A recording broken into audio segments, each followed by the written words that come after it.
Alors, bonjour, chers internautes, chers frères et sœurs en Christ. Bonjour, Eric. Déjà, je dis bonjour. Tu vas bien? Très bien par la grâce de Dieu. Voilà. Donc, aujourd'hui, nous avons un invité de marque. Nous avons vraiment l'honneur d'avoir entre Eric et moi-même Jackie. Alors, bonjour, Jackie. Bonjour. Tu vas bien? Oui, ça va, ça va. Avec la grâce du Seigneur, hein. Alors, aujourd'hui, ce n'est pas un partage de la parole, mais aujourd'hui, ce sera un témoignage. Alors, un témoignage puissant, un témoignage percutant, et nous espérons un témoignage qui touchera de nombreuses âmes pour que ces personnes puissent se reconnaître ou même recevoir ce témoignage en comprenant que Jésus-Christ est tout est vivant, il est bien vivant et qui sauve encore aujourd'hui. Parce qu'apparemment et sûrement, il a sauvé Jackie. Alors, est-ce que tu peux nous en parler un petit peu? Comment tu as rencontré Jésus-Christ dans ta vie? Je ne sais pas si j'arrive à me rappeler vraiment oui. Je ne sais pas si j'arrive à me rappeler de tout, hein. Mais c'était en 2002, hein, je crois. Oui, 2002. Alors c'était mon fils qui est venu chez moi. Il dit, Papa, il faudrait vraiment que tu viennes une fois voir là, à l'église là, pas loin de chez nous. Il parle de Dieu et puis je ne sais pas, mais tu sais, les apôtres que nous on a dans notre église, c'est des faux. Je dis, il y a ouf, hein, comme nous on dit dans notre patois, hein. Arrête des conneries. Et puis tu sais très bien que notre église à nous, c'est la seule qui sauve. Ça, tu le sais, hein. Et puis, il me laissait pas tranquille. Il me racontait tout le temps les faux apôtres et ainsi de suite. Puis j'ai dit, Eric, j'ai dit, euh, arrête avec toutes ces choses-là, parce que moi, tu ne vas pas me perturber. Voilà, tu ne vas pas me perturber. Moi, je sais ce qui est juste, hein. C'est notre église à nous, et puis ça s'arrête là. Alors maintenant, je ne veux plus rien entendre, hein. Bon, quelques jours plus tard, il revient de nouveau et puis il me parle, papa, hein, il faut voir un peu, faut lire un peu la Bible aussi. Il dit, euh, nous on a des faux apôtres. Je dis, arrête, je dis, arrête. Bon, ben, un jour, je lui ai fait plaisir. Je suis venu avec lui, je suis allé dans cette église, ou bien plutôt dans cette réunion. Et puis là-bas aussi, j'avais dit, bah, nous, on a des vrais apôtres, c'est eux qui nous sauvent, hein. Et c'est la bonne religion que j'ai. Puis il n'y a personne qui pourra me perturber, hein. Et puis voilà. Alors ce pasteur, là où j'étais, c'était un missionnaire et un pasteur. Alors ils ont ouvert leur Bible, ils ont commencé avec des versets bibliques en me disant, en me faisant me dire que c'est les apôtres qu'il y a eu dans le temps et il n'y en a plus aujourd'hui, hein. Parce que chez nous, là où moi j'étais à l'église, ils ont toujours dit ça c'est des vrais apôtres, comme dans le temps primitif. Voilà, c'était comme ça. Et bon, on a été vraiment endoctrinés, on a cru, hein. Moi, je n'ai pas ouvert la Bible pour regarder si tout ça c'est juste. J'avais la Bible, une grosse Bible j'avais. Et puis, c'est rare que je l'ai ouverte cette Bible. Mais bon, euh, toujours est-il, ils m'ont, ils m'ont lu des versets bibliques, hein. Alors j'étais vraiment scié, vraiment scié. Je me rappelle aussi qu'il m'avait dit, que moi j'avais dit, dans le temps, nous on avait un apôtre patriarche, ça s'appelait. Et que lui, dans ce temps-là, il avait dit, lui, il va vivre jusqu'à ce que Jésus reviendra nous chercher. Et nous, on a tous cru à ça. Malheureusement, il est mort. Donc, dans la Bible, il y a marqué, si un prophète, donc comment on dit encore, Eric? Oui. Dans la parole de Dieu, il y a marqué que si quelqu'un annonce une prophétie et qu'elle ne se réalise pas, que c'est un faux prophète. Voilà. Et ça, oui, et c'est ça que le pasteur et puis L'ancien. non, le pasteur là, de l'autre église et puis le missionnaire, il m'avait bien dit. Hein. Et effectivement, ils m'ont montré le passage dans la Bible et tout ça. Bon, alors j'étais un peu scié, comme on dit. Hein. Bon, alors comment je peux continuer?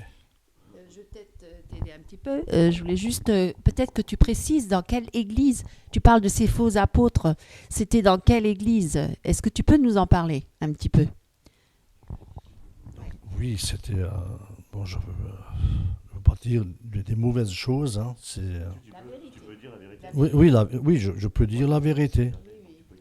Ah bon, je peux dire la vérité, c'était l'église néo-apostolique hein, que j'étais. Gloire à Dieu.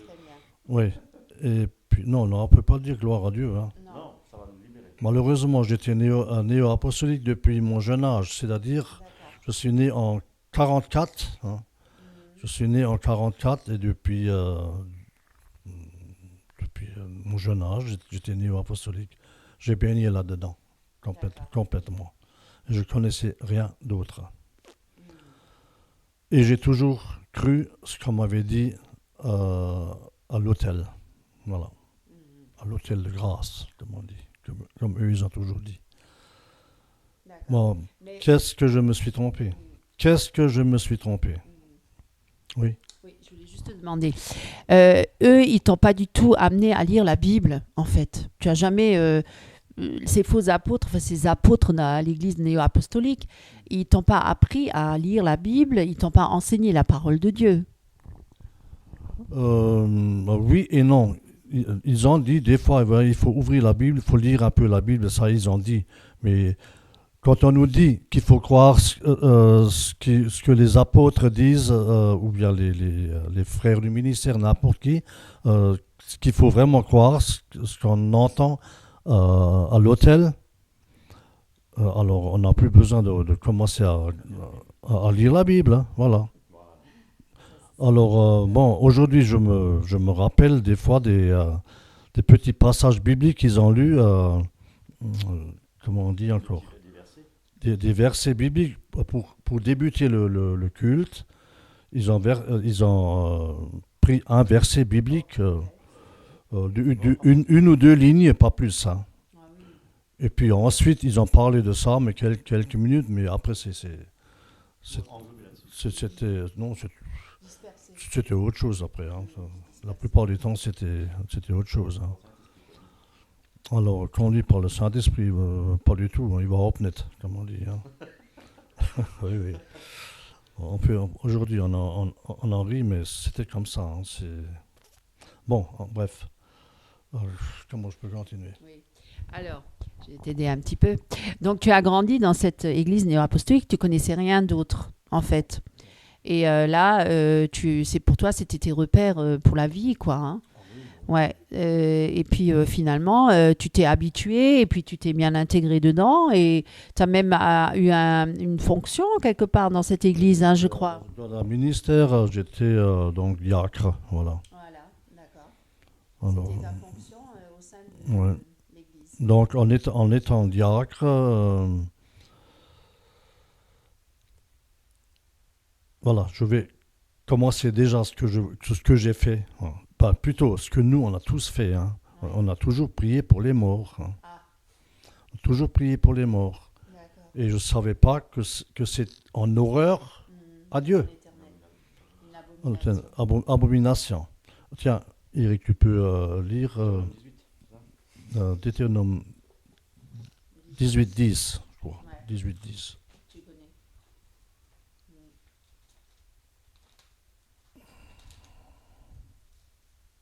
Il y a encore d'autres passages, hein, mais celui-là, c'est le... Voilà. Bien. Voilà. Donc, Deutéronome chapitre 18, verset 10. Qu'on ne trouve chez toi personne qui fasse passer son fils ou sa fille par le feu, personne qui se livre à la divination, qui tire des présages, qui recourt à des techniques occultes ou à la sorcellerie, qui jette des sorts, personne qui consulte ceux qui évoquent les esprits ou prédisent l'avenir, personne qui interroge les morts. Voilà. Donc, on n'interroge pas les morts. Ouais. C'est ce qu'on appelle la nécromancie. Alors, interroger les morts, on n'a non plus le droit de prier pour les morts, hein. Et, ou bien, il y avait 3 ou 4 fois par an un culte spécial pour les défunts. Alors, l'apôtre, il faisait venir de l'au-delà tous les morts, tous les esprits qui veulent se faire baptiser et recevoir la Sainte Seine. Ils avaient le droit de venir devant l'autel de grâce, voilà, pour être sauvés. Et ensuite, il a donné l'hostie à 2 frères du ministère, comme quoi ils étaient les intermédiaires, hein, entre l'au-delà et ici la terre. Bon, c'est affreux. Alors, aujourd'hui, quand je pense à ces choses-là, Königes Grusel, comme on dit, les gens, les Allemands qui m'écoutent là, hein. Königes Grusel, je crie une Gänsehaut, hein. C'est comme ça, hein, Eric. Et il faut que je me retienne. Hein. C'est bon. D'avoir fait ces choses-là avec. Et j'ai cru, et j'ai cru, et j'ai cru. Et je ne savais pas que c'était en horreur par rapport à Dieu. Hein. Je ne le savais pas. Mais enfin, donc, comme j'ai baigné là-dedans avec les morts et ainsi de suite, je me suis aussi laissé embaumer par autre chose, par d'autres esprits mauvais.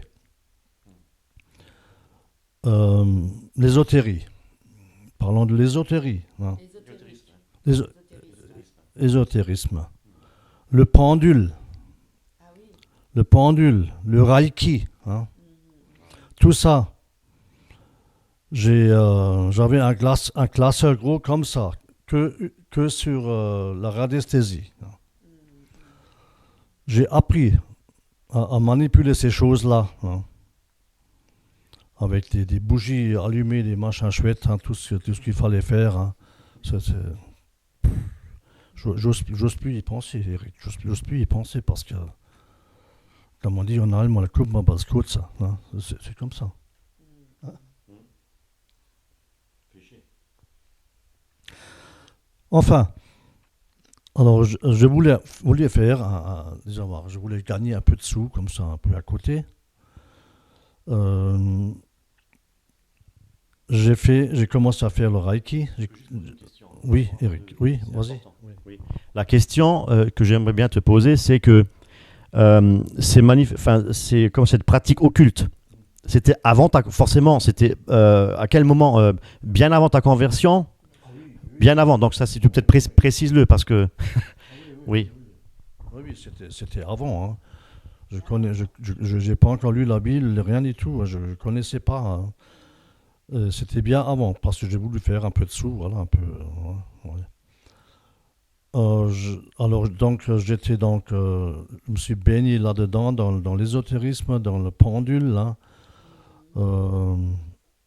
Bon, je suis pas allé trop loin, mais c'était vraiment un bon début déjà que j'avais. Ensuite, j'ai entendu parler, je ne veux pas dire là par qui, j'ai entendu parler du Reiki. Le Reiki, c'est guérison par imposition des mains.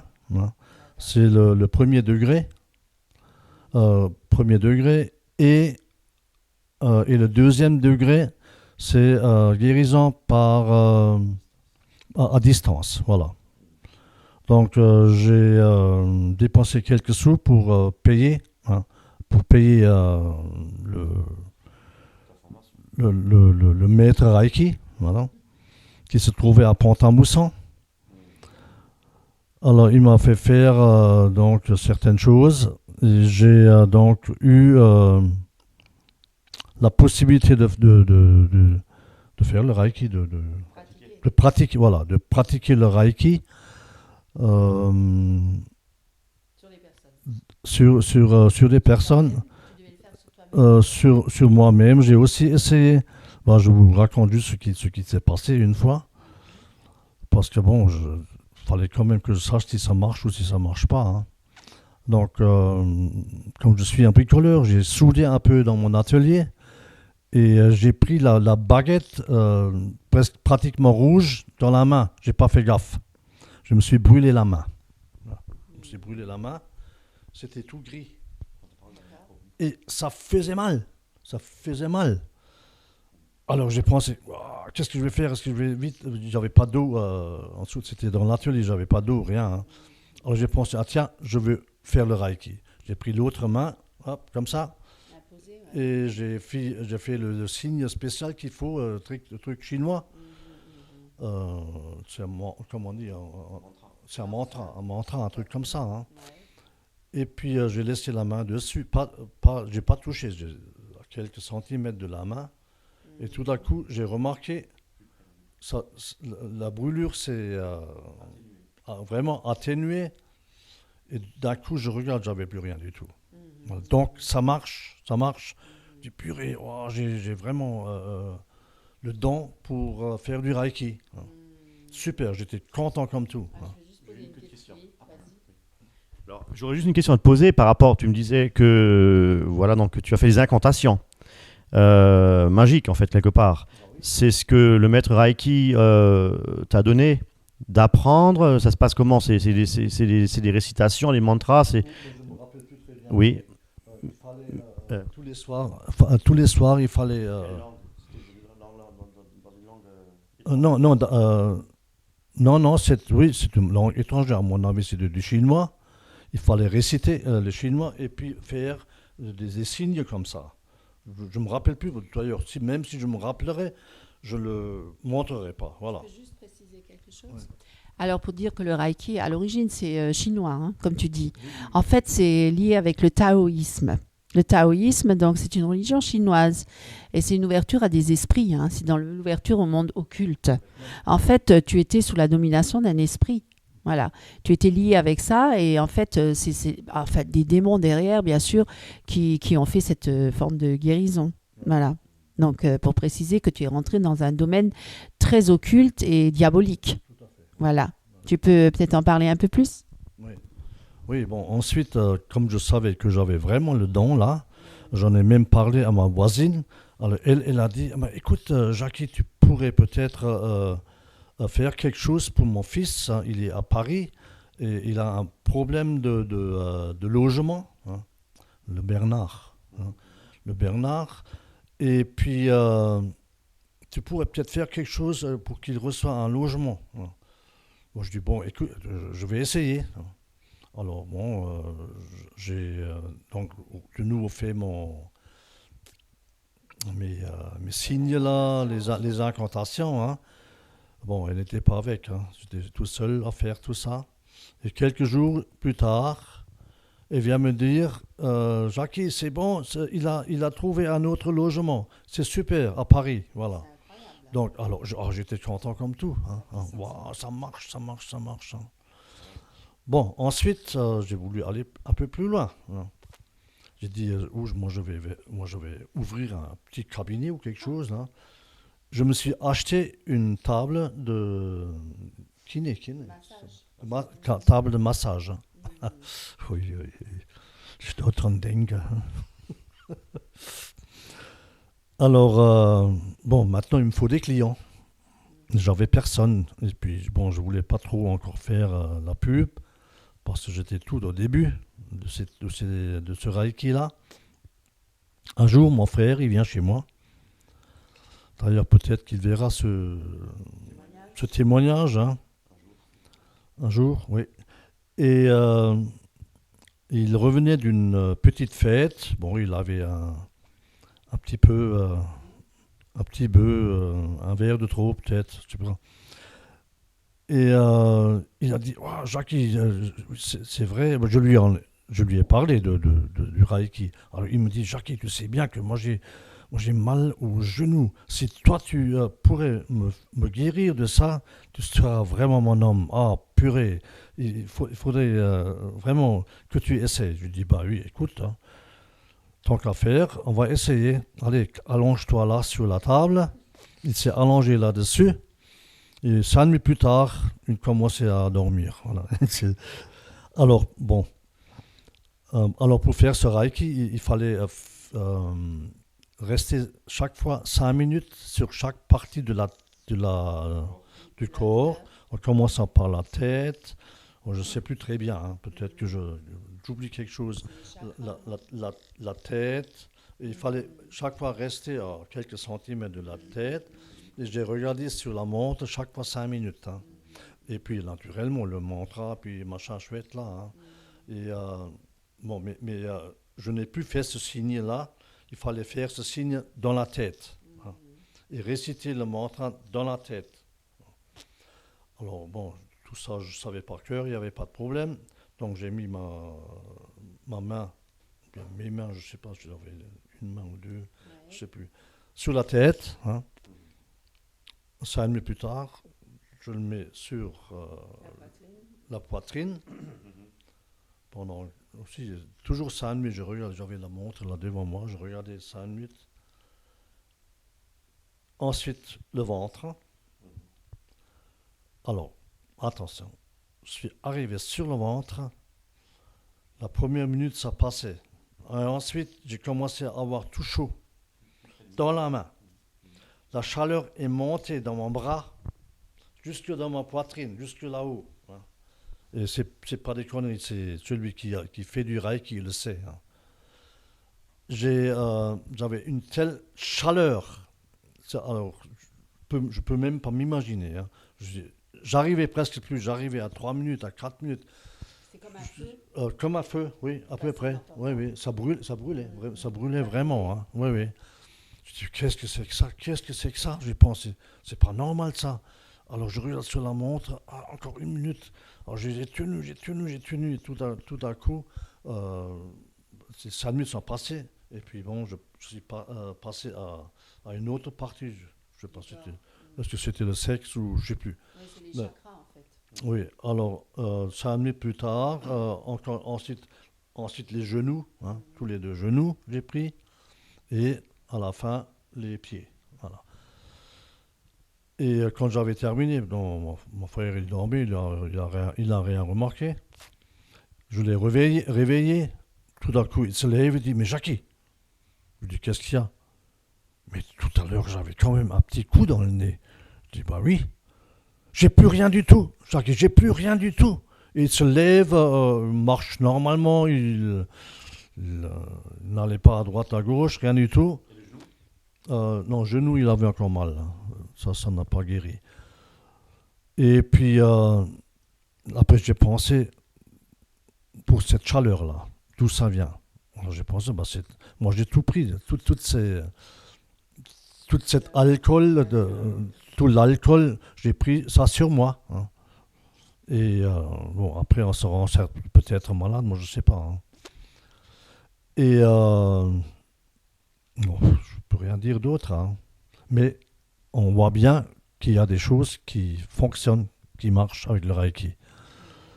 Mais ça ne vient pas de Dieu. Ça c'est vraiment diabolique. C'est diabolique. Oui. Alors, comment tu peux expliquer que tu penses que c'est diabolique? Est-ce que tu as eu des effets secondaires? Est-ce que toi-même, après, est-ce que tu étais tourmenté? Est-ce que tu avais des angoisses? Est-ce que comment ça agissait sur toi, le fait que tu pratiquais le Reiki? Est-ce que tu peux nous en parler? Non, j'ai rien remarqué du tout. Absolument rien. Et bon, j'ai donc voulu continuer ces choses-là. Comme j'avais dit au début, un jour, je suis quand même allé avec Eric dans cette réunion. Donc là, maintenant, c'est la suite hein, de ça. J'ai donc remarqué que toutes les années que j'étais dans cette église néo-apostolique, j'étais sur un faux chemin, tout simplement sur un faux chemin.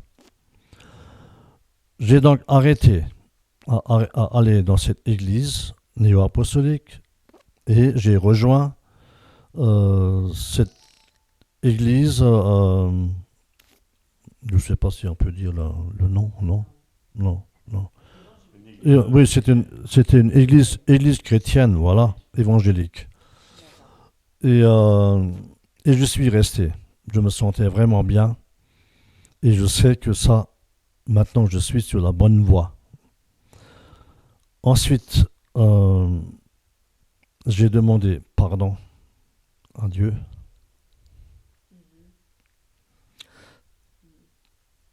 Pour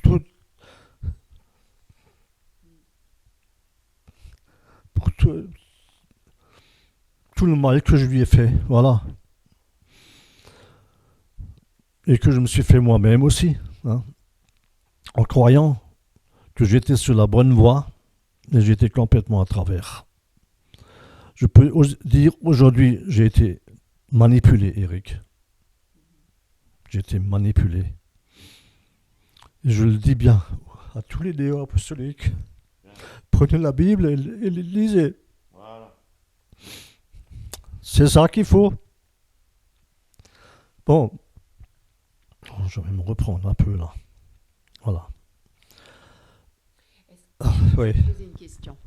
Est-ce que tu as réalisé que tu étais perdu et que tu étais un pécheur, en fait, que tu avais vraiment transgressé les lois de Dieu et est-ce que tu as réalisé ça ou est-ce que c'était juste... tu t'es dit, je me suis trompé de chemin, mais est-ce que tu réalisais au fond de toi que tu étais perdu? Est-ce que tu avais réalisé? Oui, j'ai réalisé que vraiment, c'était j'étais à côté, j'étais complètement à côté. Ouais. Ça je l'ai réalisé. Si j'aurais continué là-bas, je ne sais pas ce qui serait... bon, j'aurais été perdu, voilà, tout à fait. J'aurais été perdu. En fait, à côté de ça, tu pratiquais aussi le péché, parce que je veux dire que les néo-apostoliques, ils sont comme toutes les religions. On vit comme ça une religion, mais en fait, on vit quand même dans le péché. On fume, on boit, on regarde la porno, j'en sais rien. On fait n'importe quoi. En fait, on n'a pas cette culpabilité, la notion du péché, en fait, dans ces églises-là. La notion du péché, pas très. Mais moi, je peux dire, quand j'étais néo-apostolique, bon, il y a certains néo-apostoliques qui ne le font pas, mais moi, je l'avais fait. J'étais abonné à une chaîne porno, voilà, pendant un an. Ah oui. Pendant un an. Mais ce que j'avais fait, j'ai regardé un ou deux films et j'en avais assez. Après, j'ai enregistré tous les films. Hein. Tous les samedis, il y avait un film de... C'est 3 points derrière. Voilà.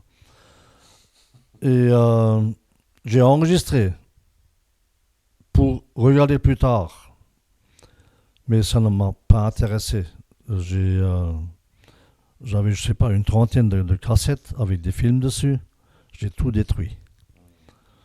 Parce que, non, même si on est néo-apostolique, ça ne se fait pas. Ça, j'ai enlevé. Ça, j'avais enlevé après, hein, parce que ça ne se fait pas. Catholique ou néo-apostolique, hein, nix. De ces choses-là, dans le temps, j'avais vu que c'était pas normal. Mais je l'avais fait. Mais nous, on avait la facilité à faire des choses avec les morts, à prier pour les morts, puis... oui. J'aurais une question, c'est-à-dire que donc, tu pratiquais le Reiki et tu étais en même temps encore néo-apostolique, forcément. Oui, voilà. Donc, c'est quoi ce qui a déclenché pour toi comment tu es venu à la parole de Dieu? Comment tu es venu comment dire tu étais bien néo-apostolique, donc tu n'étais pas dans le monde évangélique, tu ne connaissais pas. Mais comment tu es venu à croire qu'effectivement qu'il fallait lire la Bible et que c'est à travers la parole... Oui, ça j'ai oublié de le dire. Alors, en faisant le Reiki, j'avais quelques livres sur le Reiki pour me perfectionner ensuite. Hein. Et chaque fois, quand j'ai lu des choses sur le Reiki, il y avait toujours des versets bibliques derrière. Oui. Alors même le maître Reiki de Pont-à-Mousson, il m'avait dit, oui, Jésus, c'était rien d'autre que un grand maître Reiki. Hein. Catastrophe pour dire ça. Hein. Bon. Tu le croyais? Et bien sûr que je croyais ça. Et donc, mais les passages bibliques qui étaient là, qui étaient marqués dans les livres, ça ne me suffisait pas. Je voulais contrôler. Moi, je suis quelqu'un qui veut toujours contrôler. Voilà. Bon. J'ai ouvert la Bible et j'ai contrôlé. Mais ça ne me suffisait pas. Je contrôlais et j'ai continué à lire. Et j'ai continué à lire. Et j'ai continué de telle façon que je dévorais la Bible. Et qu'est-ce que j'ai remarqué? Là, il y a les yeux qui m'ont été ouverts. Hein. Oh là là là. J'ai dit, oh, là j'ai remarqué que aussi le Reiki, tout ça, c'est faux. Hein. Voilà. Et là, j'ai dit, maintenant, déjà, Reiki, tout ça, fini. J'ai tout enlevé. Tout ce qui était ésotérie, pendule, tout ça, je ne sais pas combien de pendules que j'avais. J'ai même laissé tourner au boulot, hein, des pendules. J'en avais un tas, hein, un plus joli que l'autre. J'ai tout jeté. Ensuite, maintenant j'ai perdu le fil. Oui, j'ai tout mis de côté. Et j'ai prié. J'ai donné ma vie à Jésus. J'ai continué à aller j'ai continué à aller dans cette église évangélique.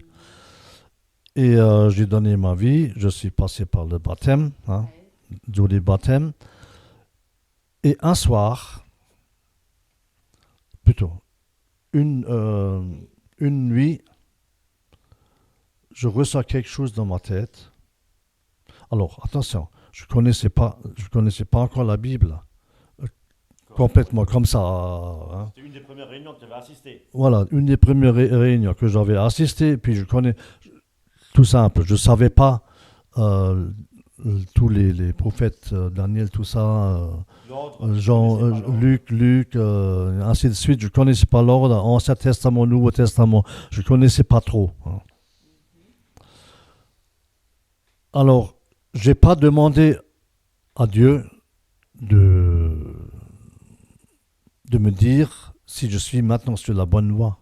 Parce que je savais que j'étais sur la bonne voie. Je le savais. Néanmoins, il m'a quand même mis un verset biblique dans la tête, dans la nuit, et ça ne m'a plus sorti de la tête, plus du tout. C'est quoi comme verset? Alors, c'est le verset Éphésiens 2, 1 à 5. Éphésiens 2, 1 à 5. Et moi pour Éphésiens, je ne savais pas où c'était. Hein. Je ne savais pas. Ancien Testament, Nouveau Testament, je ne savais pas. Alors, le matin, j'ouvre la Bible. Je ne peux pas le lire parce que c'est un peu trop fort. Eric, tu le lis? Éphésiens. Oui. Alors. Alors, ce qu'il faut aussi, parce que moi-même j'étais né apostolique, hein, ce que je vais peut-être préciser, que tu n'as peut-être pas précisé, c'est que dans l'Église apostolique, on est sauvé un peu par les œuvres. C'est-à-dire que si on fait le bien, plus on fait le bien, plus on se rapproche de Dieu et plus on n'en a pas au royaume de Dieu. Ce qui est totalement faux.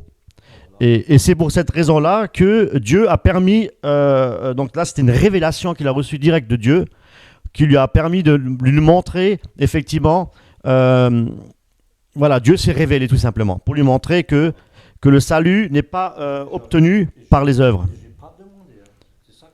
Oui, c'est une révélation, c'est Dieu qui s'est révélé, et donc ce verset-là était venu... en pleine nuit, tu as eu ce... Oui, hein. Jusqu'au matin, ça me sortait plus de la tête. Alors j'ai dit, maintenant il faut que j'ouvre la Bible, il faut voir ce que c'est. Voilà. D'accord, ok. Je ne me rappelle pas d'avoir une fois entendu ça. D'accord. Ok. Je ne me rappelle pas. Je ne me rappelle pas. Mhm. Alors, je vais vous faire la lecture de Éphésiens chapitre 2 à partir du verset 1 jusqu'au verset 4, c'est ça? 5. Alors, pour vous, vous étiez morts. Alors oui, alors moi, ensuite, il y a marqué pour vous. Alors moi, j'ai pris ça pour moi. Pour toi, Jackie. Hein, voilà. C'est comme ça que tu devais le lire, en fait, que l'esprit te poussait, te guidait pour la lecture. Tout à fait. Oui. Alors, pour Jackie, hein, pour toi, Jackie, hein, vous étiez mort par vos fautes et par vos... Oui, alors tu veux que je le fasse en... Pour moi, oui, oui. Ok. Comme si Ok. Dieu me parle. Voilà. Ok. Ben, écoutez, c'est la parole de Dieu, donc Dieu parle. Alors, pour toi, tu étais mort par tes fautes et par tes péchés, dans lequel tu marchais autrefois, selon le cours de ce monde, selon le prince de la puissance de l'air, cet esprit qui agit, oui, donc, voilà, tout à fait, maintenant dans les fils de la rébellion. Voilà, donc nous tous aussi, nous étions de leur nombre, et nous nous conduisions autrefois selon nos convoitises charnelles. Hein, nous exécutions les volontés de notre chair et de nos pensées.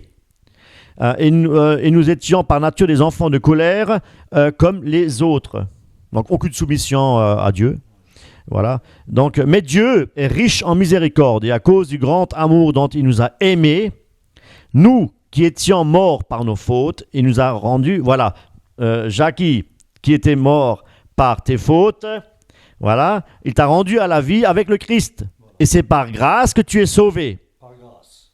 Voilà. Et c'est ça l'élément déclencheur qu'il a, je pense, qui t'a vraiment, que Dieu t'a révélé en fait, que c'est la grâce qui te sauve. C'est pas en faisant des efforts, c'est pas en allant à l'église, parce que c'est vrai que l'église apostolique, si on manquait des cultes, donc hein, tu peux peut-être en parler.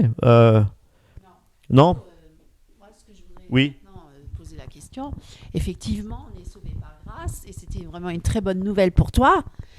Comment tu t'es senti ce matin-là quand tu as eu cette nouvelle, quand tu as lu ce passage dans la Bible? Qu'est-ce qui s'est passé en toi? Tout d'abord, je suis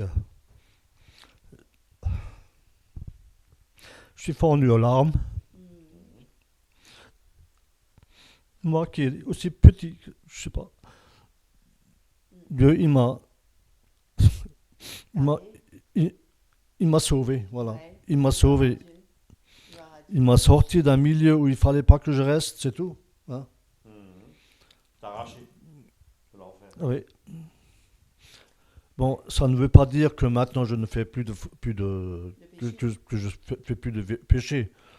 Ça c'est pas vrai parce que tant qu'on est sous la terre, on est pécheur. Hein. Oui. On est pécheur. Effectivement, je confirme, parce que dans la parole, il est écrit, celui qui dit qu'il n'a pas de péché fait de Dieu menteur. Nous sommes tous pécheurs. Nous le restons, mais nous devons faire mourir les actions de la chair, de notre corps. Voilà. Oui, parce que en fait, nous sommes sur un chemin de sanctification.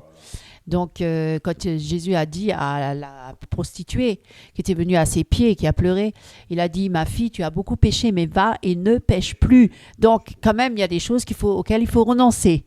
Donc, tu as renoncé à beaucoup de choses. Tu as renoncé à toutes ces pratiques occultes, à l'ésotérisme, Reiki. Tu es sorti de l'église néo-apostolique, qui était donc une fausse église, une secte, où on propageait le mensonge. Arrêter la cigarette, arrêter l'alcool, hein. Ça aussi. Hein. Et d'autres pratiques. Mais en même temps, je sais qu'il y avait une anecdote dans ta vie. Il y avait où il y avait l'histoire avec le lit qui tremblait. Est-ce que tu peux un petit peu nous en parler de cette histoire-là? Je me rappelle plus très bien. Oui. Je me rappelle plus très bien. C'était. Est-ce que non? Parce que c'était par rapport à tes pratiques occultes. Parce que je pense que tu étais quand même lié dans les ténèbres. Alors, est-ce que le diable, il a lâché facilement la prise sur toi comme ça? Est-ce que tu n'avais pas des combats? Est-ce que tu avais des combats? Non, j'avais pas trop de combats, mais ce qui m'est arrivé une fois, on avait invité notre notre fils, pour aller manger ensemble.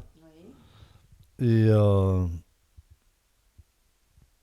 je ne sais plus si c'était un dimanche, je ne sais plus quel jour que c'était. J'étais dans le lit, je commençais à trembler.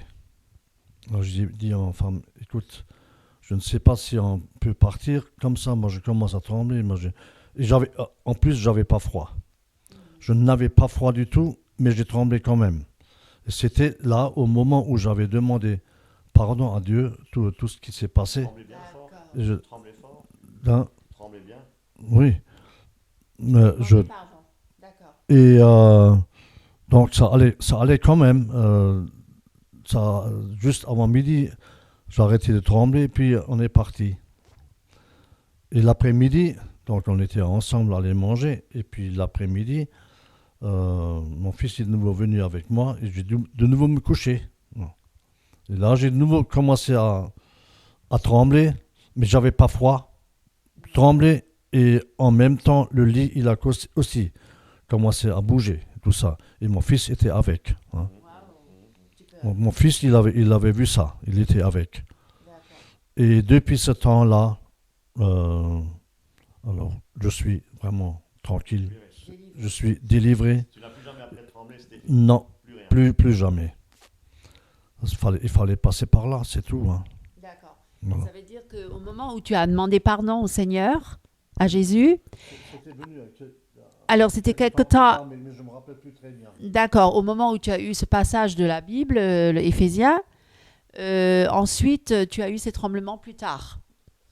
Je ne sais plus très bien. C'était juste avant ou juste après, mais c'était dans cette zone-là. D'accord. Alors, comment on se connaît bien, donc tu m'avais expliqué aussi un jour que tu as senti la proximité, on va dire, de Christ.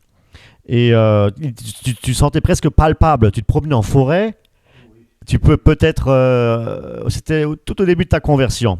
Si tu peux peut-être évoquer... Oui. Je vais estimer qu'on a envie de se voir. Oui, je me promenais souvent, des fois, Tu sentais que tu observais. avec le chien. Je me suis promené. Et je priais comme ça pour moi.